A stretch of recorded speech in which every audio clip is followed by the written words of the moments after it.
तीतुस के नाम पौलुस प्रेरित की पत्री, अध्याय 1। पौलुस की ओर से, जो परमेश्वर का दास और यीशु मसीह का प्रेरित है, परमेश्वर के चुने हुए लोगों के विश्वास और उस सत्य की पहचान के अनुसार जो भक्ति के अनुसार है, उस अनंत जीवन की आशा पर जिसकी प्रतिज्ञा परमेश्वर ने, जो झूठ बोल नहीं सकता, सनातन से की है, पर ठीक समय पर अपने वचन को उस प्रचार के द्वारा प्रकट किया जो हमारे उद्धारकर्ता परमेश्वर की आज्ञा के अनुसार मुझे सौंपा गया।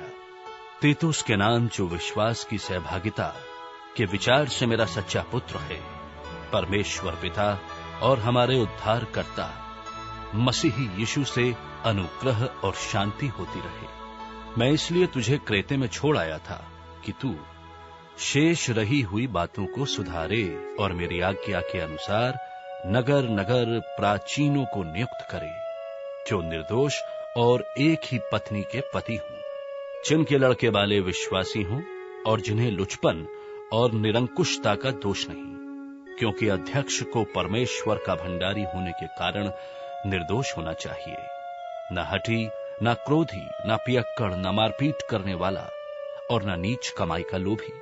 वो पहुनाई करने वाला, भलाई का चाहने वाला, संयमी, न्यायी, पवित्र और जितेंद्रिय हो, और विश्वास योग्य वचन पर, जो धर्मोपदेश के अनुसार है, स्थिर रहे, कि खरी शिक्षा से उपदेश दे सके और विवादियों का मुंह भी बंद कर सके, क्योंकि बहुत से लोग निरंकुश, बकवादी और धोखा देने वाले हैं। विशेष करके खतना वालों में से इनका मुंह बंद करना चाहिए। ये लोग नीच कमाई के लिए अनुचित बातें सिखाकर घर के घर बिगाड़ देते हैं। उन्हीं में से एक जन ने, जो उन्हीं का भविष्यद्वक्ता है, कहा है कि क्रेती लोग सदा झूठे, दुष्ट, पशु और आलसी पेटू होते हैं।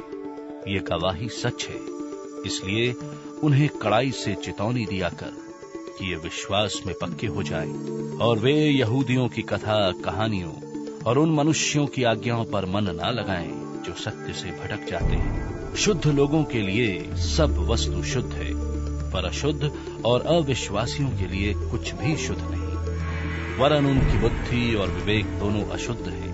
वे कहते हैं कि हम परमेश्वर को जानते हैं, पर अपने कामों से उसका इनकार करते हैं, क्योंकि वे घृणित और आज्ञा ना मानने वाले हैं और किसी अच्छे काम में के योग्य नहीं। अध्याय 2। पर तू ऐसी बातें कहा कर जो खरे उपदेश के योग्य हैं, अर्थात बूढ़े पुरुष सचेत और गंभीर और संयमी हो, और उनका विश्वास, प्रेम और धीरज पक्का। इसी प्रकार बूढ़ी स्त्रियों का चाल चलन पवित्र लोगों सा हो, दोष लगाने वाली और पियक्कड़ नहीं, पर अच्छी बातें सिखाने वाली हों, ताकि वे जवान स्त्रियों को चुनौती देती रहें कि अपने पतियों और बच्चों से प्रीति रखें। वे संयमी, पतिव्रता, घर का कारोबार करने वाली, भली और अपने अपने पति के अधीन रहने वाली हों, ताकि परमेश्वर के वचन की निंदा न होने पाए। ऐसे ही जवान पुरुषों को भी समझाया कर कि संयमी हों, सब बातों में अपने आप को भले कामों का नमूना बना। तेरे उपदेश में सफाई, गंभीरता और ऐसी खराई पाई जाए कि कोई उसे बुरा ना कह सके, जिससे विरोधी हम पर कोई दोष लगाने की गौ ना पाकर लज्जित हों। दासों को समझा कि अपने अपने स्वामी के अधीन रहें और सब बातों में उन्हें प्रसन्न रखें और उलटकर जवाब ना दें। वे चोरी चालाकी ना करें, पर सब प्रकार से पूरे विश्वासी निकले, कि सब बातों में हमारे उद्धारकर्ता परमेश्वर के उपदेश को शोभा दे, क्योंकि परमेश्वर का वो अनुग्रह प्रकट है जो सब मनुष्यों के उद्धार का कारण है, और हमें चिताता है कि हम अभक्ति और सांसारिक अभिलाषाओं से मन फेर कर इस युग में संयम और धर्म और भक्ति से जीवन बिताएं। हम उस धन्य आशा की, अर्थात अपने महान परमेश्वर और उद्धारकर्ता यीशु मसीह की महिमा के प्रकट होने की बाट जोते रहे, जिसने अपने आप को हमारे लिए दे दिया कि हमें हर प्रकार के अधर्म से छुड़ा ले और शुद्ध करके अपने लिए एक ऐसी जाति बना ले जो भले भले कामों में सरगर्म हो। पूरे अधिकार के साथ ये बातें कहे और समझा और सिखाता रहे, कोई तुझे तुच्छ ना जानने पाए। अध्याय 3।